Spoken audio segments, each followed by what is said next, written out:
કર્તવ્યને શ્રેષ્ઠતમ સ્વધર્મ માનીને કરીશ. અને જ્યારે સ્વકર્તવ્ય નિભાવતા હોઈએ, તમે વિચાર કરો, કોઈ યુદ્ધના મેદાનમાં સૈનિકો લડતા હોય ને ઘણાને મારી નાખે તો એને મેડલ મળે કે પાપ લાગે?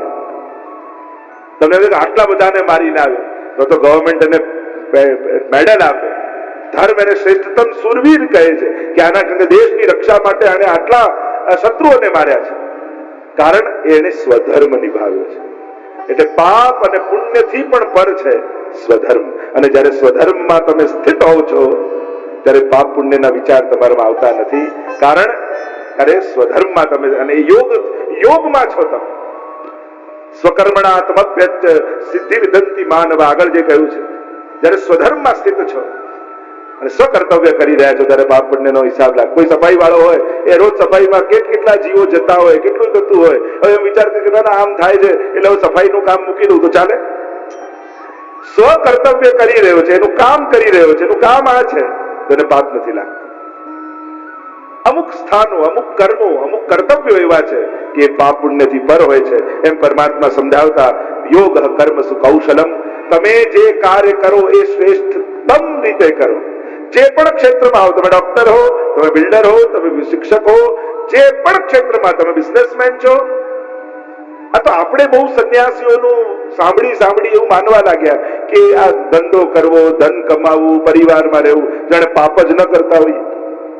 આ પાપ નથી, આ ગ્રહસ્થીના ધર્મ છે.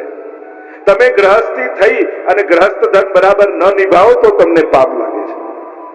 તમે બ્રહ્મચારી હોય તો બ્રહ્મચારીના નિયમ નિભાવો, તમે સંન્યાસી હોય તો સંન્યાસીના ધર્મ નિભાવો. બધાએ કઈ વૈરાગ્ય અને સંન્યાસ, આપણા જેટલા ઋષિઓ હતા એ બધા ગ્રહસ્થ જ હતા. સંન્યાસીઓ તો બહુ ઓછા છે. સંન્યાસી થવું ને વૈરાગી થવું, અનાસક્ત થવું, એમાં ફરક છે. આપણા હિન્દુ ધર્મની આખી તમે પરંપરા જોશો તો આપણે ત્યાં આખો જે પરંપરા છે ગ્રહસ્થની જ પરંપરા છે. સંન્યાસ અને વૈરાગ્યની તો બહુ પાછળથી ને અમુક જ લોકો સાથે પરંપરા જોડાયેલી છે. તમે ગ્રહસ્થી છો ને ગ્રહસ્થી તરીકે જે કાંઈ કરો છો એ તમે ધર્મ નિભાવો છો, પાપ નથી કરતા. પૈસા કમાવા એ ગ્રહસ્થી માટે પાપ નથી. બાળકોને મોટા કરવા, એને ભણાવવા, એને સાચવવા એ પાપ કે મોહ નથી, તમારું કર્તવ્ય છે. અને જો કોઈ સ્ત્રી શ્રેષ્ઠ રીતે એ કર્તવ્ય નથી નિભાવતી તો પાપ કરે છે. તમે સ્વધર્મ નિભાવો છો એનાથી શ્રેષ્ઠ પુણ્ય બીજું કોઈ નથી. અને એટલા માટે સ્વકર્તવ્ય શ્રેષ્ઠ રીતે નિભાવો. તમે જે પણ ક્ષેત્રમાં છો, જ્યાં પણ છો, ધર્મ કેવલ ઘર બહાર છોડીને કોઈ તીર્થમાં જઈને દાન આપો એ ધર્મ અને પુણ્ય નથી. તમને જે જવાબદારીઓ મળી છે ઘરમાં એને ઉત્તમ રીતે નિભાવો છો તો તમે ધર્મ જ કરી રહ્યા છો. પરિવારને સાચવીને, બાંધીને, જોડીને, પ્રેમથી તમે રાખ્યો છે તો તમે ધર્મ કરી રહ્યા છો. એ અધર્મ નથી જે આપણી અંદર માઇન્ડમાં બેસાડી દેવામાં આવ્યું છે. આ બધું બંધન ને, આ બધું પાપ ને, આ બધું મોહ ને, આ બધી આસક્તિ, એ નથી. આ તમારું સ્વકર્તવ્ય છે. ભગવદ ગીતા એમ સમજાવે છે આગળ, યોગ કર્મ કૌશલમ, દરેક કામ શ્રેષ્ઠ રીતે કરો. તમારી કક્ષાથી, તમારી અવસ્થાથી, તમારા બળ અને સમજથી જે ઉત્તમમાં ઉત્તમ, ભલે રસોઈ પણ બનાવતા એને ઉત્તમ રીતે બનાવો, ભલે કોઈ સફાઈ કરતું હોય ઉત્તમ રીતે કરો. લોકો મોટા કાર્યો ગોતે કે મોટા કામ કરીએ તો મોટા દ્વારે, ના, નાનું કામ પણ શ્રેષ્ઠ રીતે કરો ને તો લોકો તમને શોધે. જે જવાબદારી મળી છે શ્રેષ્ઠ રીતે નિભાવો તો તમારી આપમેળે યશ કીર્તિ વધે છે. મોટી સેવા નહીં શોધવી, સેવાને મોટી બનાવવી ઉત્તમ રીતે કરીને. આપણે લોકો અમને સારી કોઈ મોટી સારી સેવા, અરે સારી રીતે જે મળી હોય એ સેવા કરવાની, તો એ સેવા આપમેળે સારી થઈ જાય. પણ ભલે સારામાં સારી, ઉત્તમમાં ઉત્તમ રીતે તમને છેક ઠાકોરજી પાસે રાખ્યા હોય, પણ ત્યાંય જો યોગ કર્મસુ કૌશલમ ઉત્તમ રીતે કુશળતાપૂર્વક ન કરો તો એ ત્યાં તમે ગુમાવો જ છો. કુશળતા, આપણે ત્યાં કૌશલ કોને કહેવાય? કુશલ ભાગવતમાં પણ ઘણાને કુશલ કયા છે. અહીંયા ભાગવતમાં તમે જો તો સૌથી પહેલા સાંભળવામાં કોણ કુશલ છે? સૌનકો પ્રવૃત્તિ. એક સાંભળવામાં કુશલ, કહેવામાં કોણ કુશલ છે? જયતિ જગતિ માયામ યસ્ય કાયા દવસ્તે વચન રચન મેકમ કેવલમ ચાગતો. કુશલ કહેવામાં કોણ? તો નારદજી કુશલ છે. અને સાંભળવામાં સૌનકજી કુશલ છે. જે કાર્ય કરીએ કુશળતાપૂર્વક કરીએ તો તમે યોગી છો. સ્થિત પ્રજ્ઞ કોને કહેવાય? કેવું એનું આચરણ, કેવો એનો વ્યવહાર. સુંદર રીતે સમજાવતા કહ્યું, જે સઘળી આશાઓ કામનાઓને ત્યજી આત્મામાં સ્થિત થઈ ગયો છે એ જ સ્થિત પ્રજ્ઞ છે. એનું આચરણ કેવું હોય છે, એનો વ્યવહાર કેવો હોય છે? તો દુઃખેષુ ઉદ્વિગ્નમનઃ, જે દુઃખમાં ઉદ્વેગિત થતો નથી, સુખમાં મોહિત થઈ જતો નથી, છકી જતો નથી, જે દરેક અવસ્થામાં સ્થિત રહે, સ્થિર રહે. એટલે આપણે તો એક શબ્દ આવ્યો તટસ્થ. આ બહુ તટસ્થ વ્યક્તિ છે. તટસ્થ કેમ કહીએ કે નદીમાં પાણી ગમે તેટલું વધે ઘટે પણ તટ તો એની જગ્યાએ જ રહે. તટની જેમ સ્થિત રહેવું એ તટસ્થ છે, એના સ્થાને જ રહે. સ્થિત પ્રજ્ઞ પણ એવો હોય, દુઃખમાં ઉદ્વેગિત થતો હોય. તમે 84-252 આદિ આ ભગવતીઓની વાર્તા તમે જુઓ, કેવા કેવા સંજોગો આવ્યા જીવનમાં, પણ ભક્તો વિચલિત નથી થયા. મહાપ્રભુજીએ પણ એટલે જ કહ્યું, માનો સ્થિત પ્રજ્ઞના લક્ષણ જે ભગવાને ગીતાજીમાં બતાવ્યા એવા જ લક્ષણ વિવેક ધૈર્યાશ્રયમાં મહાપ્રભુજી બતાવે છે. પ્રિય દુઃખ સહનમ ધૈર્યમ મામૃતે સર્વતઃ સદા તક્રવદ્દેવદ ભાવ્યમ જડવત ગોપ ભાર્યા.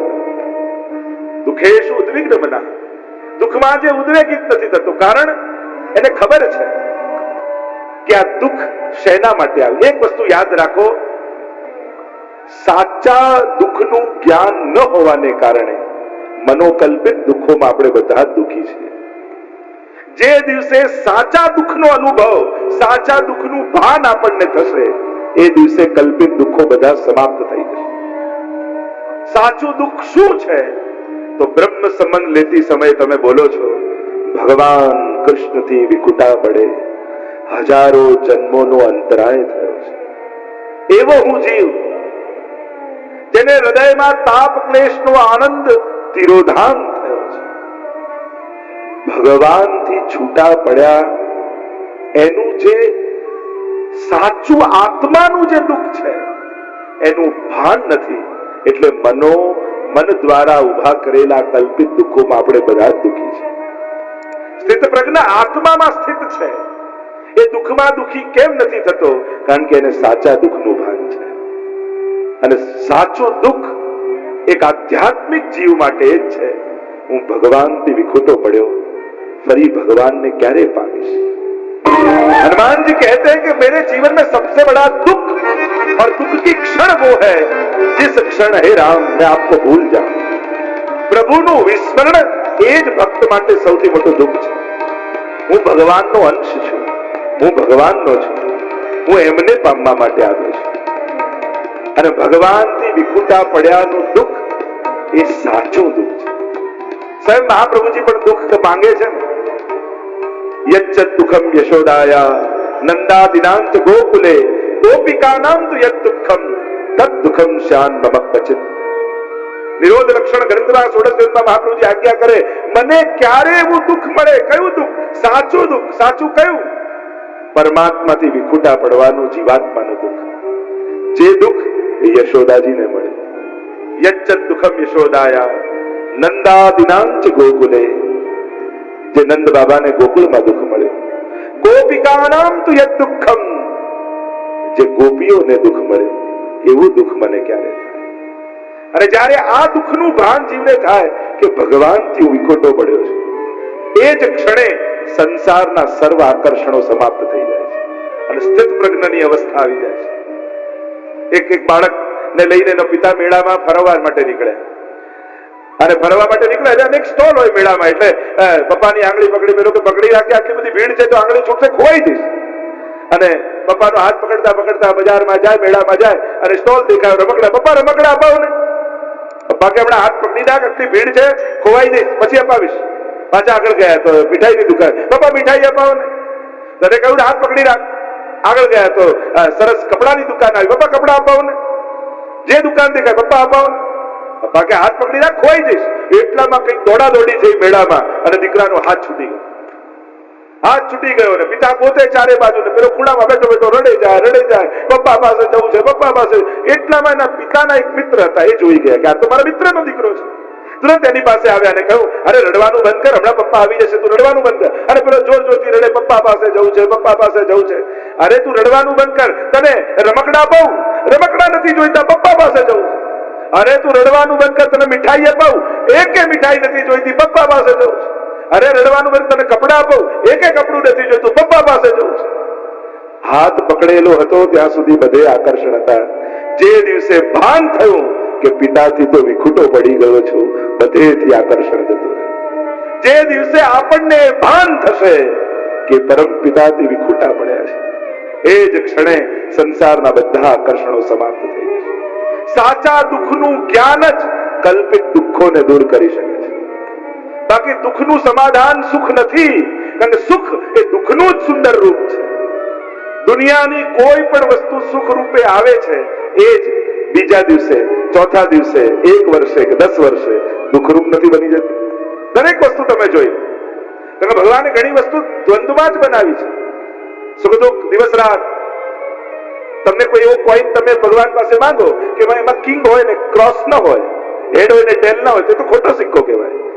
દરેક સિક્કામાં તમે હેડ ભલે લો, પાછળ ટેલ છે જ. એમ ભગવાન પાસે માંગેલું સુખ તમે એક રીતે જુદા રૂપનું દુઃખ માંગેલું છે. કારણ કે એ જ સુખ થોડા જ દિવસોમાં અને પોતાનું રૂપ બદલી અને દુઃખ રૂપે સામે ઉભું હશે.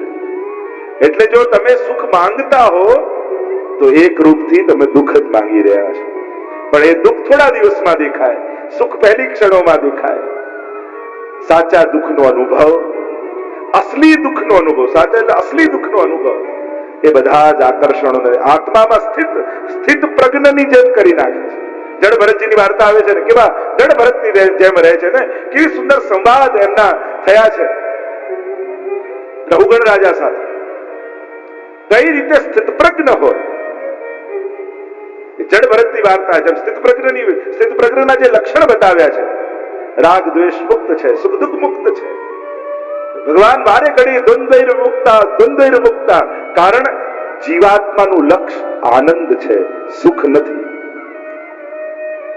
સુખ લક્ષ્ય બનાવશો તો દુઃખ આવશે, આનંદ લક્ષ્ય બનાવશો તો એનું કોઈ વિરોધી નથી. જો એટલે જ દરેક વ્યક્તિ સુખ જ કેમ ઈચ્છે છે? કોઈને કોઈ વસ્તુ, વ્યક્તિ, કશા જોડે લગાવ નથી આપણને. એ જ વસ્તુ જો દુઃખ આપવા લાગે તો કાઢી નાખીએ. કેમ, તમને તો બહુ વસ્તુ ગમતી હતી ને, પણ દુઃખ આપ્યું એટલે વેચી નાખો, કાઢી નાખો, ફેંકી નાખો.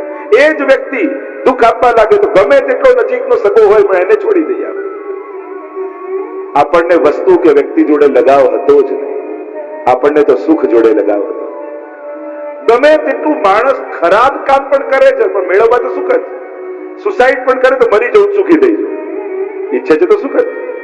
એટલે વિદુરજી જયારે ત્યાં મૈત્રેય મુનિને ભાગવતજીમાં મળે છે ને, ત્યારે આ જ પ્રશ્ન કરે છે. દુનિયાનો દરેક માણસ સુખ માટે જ કામ કરે છે, છતાં એને દુઃખ કેમ મળે છે? પ્રશ્ન કરે છે. તો જે ચર્ચા આપણે કરી રહ્યા છીએ, સ્થિત પ્રજ્ઞને આચરણ કેવા હોય, સુખ દુઃખમાં જે દુઃખેષુ ઉદ્વિગ્ન મનઃ, સુખેષુ વિગત સ્પૃહા, વિતરાગ ભય ક્રોધો. રાગ, ભય અને ક્રોધ, આ ત્રણેયમાં, ત્રણેય જેની ભીતરથી નાશ થઈ ગયા છે.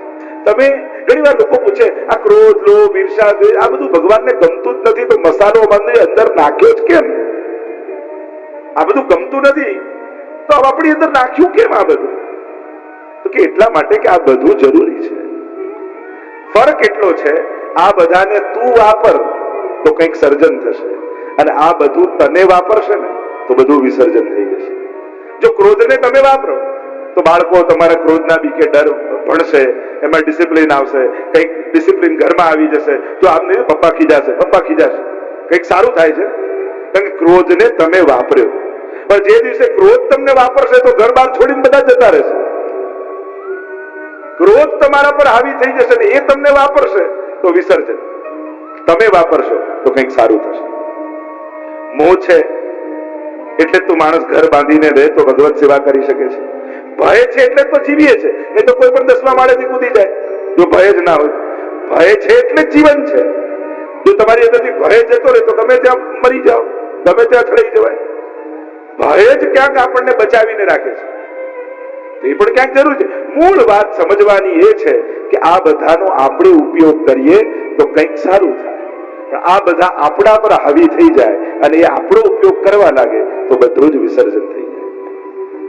ઘણા લોકો ગુસ્સામાં કેવા થઈ જાય, એમ હમણાં મારું ગયું છે, હમણાં છંછેડતા, હમણાં બોલાવતા, ઘણા એવા હોય આ 24 કલાકમાં અમુક કલાક એમના એવા હોય કે એટલા કલાકમાં એમને છંછેડાય. ઘણાની સવાર એવી હોય અને ઘણાની રાત એવી હોય. ઘણા સવારે એવા ગુસ્સામાં ભરતા હોય, ઘણા ઓફિસેથી આવી દુકાનેથી એવા ગુસ્સામાં. અને ઘરના લોકો કે આ બધું અમને આમ બોલો છો, દુકાનમાં તો ઓફિસમાં તો બધા જોડે મીઠું મીઠું સારું બોલતા હો છો. અરે ત્યાં તો સારું જ બોલવું પડે, ત્યાં ક્યાં આત્મીયજનો છે? અહીંયા ઘરના લોકો છે, પોતાના છે, એટલે જેવા છીએ એવું બોલવામાં વાંધો નહીં. બહારના હોય એની જોડે થોડી આવું બોલી શકાય. લોકો ભલે ઘરના લોકો ફરિયાદ કરતા હોય કે અહીંયા આવું કડવા ને અહીંયા આમ સીધું બોલો, ત્યાં બહાર કેવા મીઠા થઈને. તે બહારના છે, બહારના છે એટલે ત્યાં સારા થવાનું નાટક કરવું પડે. અહીંયા પોતાના છે એટલે કોઈ નાટક કરવાની જરૂર. ઘરમાં કોઈ એવું હોય કે તમારું દાંપત્ય જીવન સરસ હોય એટલે તમે રોજ આમ કરો, આવો નાથ ઓફિસેથી આવી ગયા, તમારા માટે ભોજનની બધી તૈયારીઓ છે, બિરાજમાન થાવ.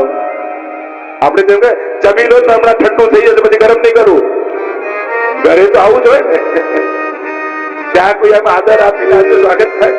અને જો આવું બોલે તો પેલાને શંકા થાય કે આજે કંઈક મોટું થવાનું છે. આવું બોલે ના ખાઓ પધારો એટલે પેલો ભડકે કે આજે કંઈક મોટું થવાનું છે. તો જ્યાં દંભની જરૂર ક્યાં ના હોય, ત્યાં ઘરના લોકો હોય. એટલે ઘરના લોકો ફરિયાદ નહીં કરવી, આવા છે એટલે એવા અહીંયા દંભ નથી કરતા એટલે આવા છે. નાટક કરવાની તો માણસને પરાયા લોકો જોડે જરૂર પડે. ત્યાં કામ કઢાવવાનું હોય, ત્યાં ફાયદો વિચારવાનો હોય. અહીંયા તો પોતાના જ છે એટલે જેવા જેવા અભિવ્યક્ત થઈ જાય માણસ. તો સ્થિત પ્રજ્ઞ કેવા છે જે આપણે ત્યાં અનેક અનેક ભગવદીઓની વાર્તા, પદ્મનાભદાસજીની કેવી વાર્તા આવે છે. એવા સંજોગો થઈ ગયા કે ભોજનમાં પેટ ઠાકોરજીને કઈ ધરવાનું ન રહ્યું. એવા નિષ્ફળ દામોદાસ સંભલવાળાની વાર્તામાં ઠાકોરજી પરીક્ષા કરવા આવ્યા, સોના મોરની પોટલી લઈને આવ્યા. એમને કહ્યું કે મારા ચાકરને બહુ જરૂર, મારું તો ઠાકોરજી ચલાવે, એને આપો. ચાકર પાસે ગયા કે મારું તો મારો માલિક બધું પૂરું કરે છે, એને આપો. આમ મોકલે, પેલા ત્યાં મોકલે, આ ત્યાં મોકલે. ઠાકોરજી સમજી ગયા તો પરમ સ્થિત પ્રજ્ઞ વૈરાગી છે, એને ક્યાંય કોઈની લાલસા નથી. અને જેને આસક્તિ ન હોય એને સ્વીકારવામાં વાંધો ન હોય. આપણે કોઈ વિરોધ થોડી છે. ધાર્મિક થવું એટલે ગરીબ જ થવું એવું જરૂરી થોડી છે. ગરીબાઈ અને ધાર્મિકતાને કોઈ તાલમેલ નથી. લોકો એમ સમજે કે ના ગરીબ થઈ જવું એ જ ધાર્મિકતા, સુખી રહેવું. ના, આપણે ત્યાં ભાગવતજીમાં જેટલા ભક્તોની કથા આવે છે ને, સુદામાને છોડીને બાકી બધા રાજા મહારાજાઓ જતા. રાજા મહારાજોની જ કથા. સુખી થવું જે ગરીબો એ બધા આદર્શ ભક્તો હોય એને રાગ દ્વેષ. હું તો હંમેશા એમ માનું કે દુખી થઈ બીજાની ઈર્ષા કરવા કરતા સુખી થઈને બીજાને મદદ કરવી સારી. આપણે કાંઈ ના હોય બીજાની ઈર્ષા જ કર્યા કરીએ, ઈર્ષા જ ના કરતા સમર્થ બનીને બીજાની મદદ ન કરી. એટલે ક્યારે પણ સુખી વ્યક્તિની ઈર્ષા નહીં કરે. હંમેશા ગીતાજી જેને સાંભળ્યા હોય એને તો એને વંદન કરવા કે આણે ઘણા પુણ્યો કર્યા છે, એના પુણ્યોને ભોગવે છે. કમથી કહ્યું છે મારા કરતા એના પુણ્યો તો વધારે છે. પૈસા વધારે છે એમ કરશો તો ઈર્ષા આવશે, પુણ્યો વધારે છે એવું વિચારશો તો આદર જાગશે. એટલે આજ પછી કોઈની પાસે પૈસા વધારે છે એમ વિચાર કરીને એની ઈર્ષા કરવા કરતા એના પુણ્ય